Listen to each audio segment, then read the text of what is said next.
Hello guys, in today's video I will be showing you how to fix Inshot not opening problem. So the answer is easy. Just go to the settings and then scroll down to the apps section and then go to the search and search Inshot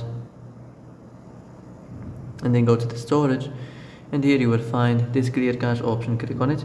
Now you can go check it if it worked, and if it didn't you can try to restart your phone or turn the Wi-Fi off and on, or the Bluetooth or the airplane mode. Also you can try to clear data, but be careful. If you clear data, all this application's data will be deleted. This includes all files, the settings, the accounts, the databases, etc. So be careful if you wanna clear your data.